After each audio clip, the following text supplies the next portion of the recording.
major blow for the district, hoping for the Washington Commanders to return. The new spending bill backed by President-elect Trump does not include the provision to give D.C. control of the RFK Stadium site. Thanks for watching D.C. News Now at 7. I'm Susan Tramp. Hi, everybody. I'm Chris Flanagan. But that short-term budget bill does have funding to rebuild Baltimore's Key Bridge. D.C. News Now's Mariel Carbone has the latest. Yeah, well, if this new spending bill passes as is, it really will be a major blow for the district, because without that RFK legislation in it, it'll likely have to start from scratch when it comes to negotiations for that. And it could be a big deterrent from bringing the Commanders back to D.C. Now, just to paint a picture, about 24 hours ago, district leaders, they were celebrating a spending plan that included that RFK legislation. It was giving D.C. administrative control of the RFK Stadium site, extending its lease 99 years. That legislation, it did not include any federal dollars towards the development.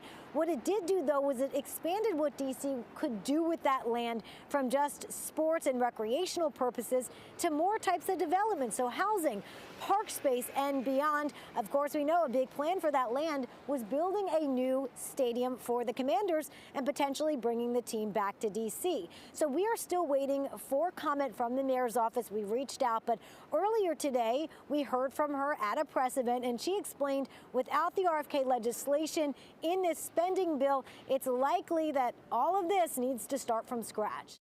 I don't know if there's another path this session, and we don't want to start all over. We've done all we're supposed to do, and this is the vehicle that has been identified and agreed to by Democrats and Republicans. So for more context on the efforts here, the mayor says discussions on this RFK legislation started and were proposed by a Republican back in March or April of 2023. We are now at the end of 2024, so more than a year and a half working on this legislation. It went through multiple committees, multiple public hearings, and had bipartisan support. So a lot of work went into it, and if it does not pass by the end of this session, it will need to start over again with negotiations in the new congressional session. This is a developing story, so you can stay with us for updates on air as well as online at dcnewsnow.com. But for now, reporting downtown, I'm Mariel Carbone, DC News Now.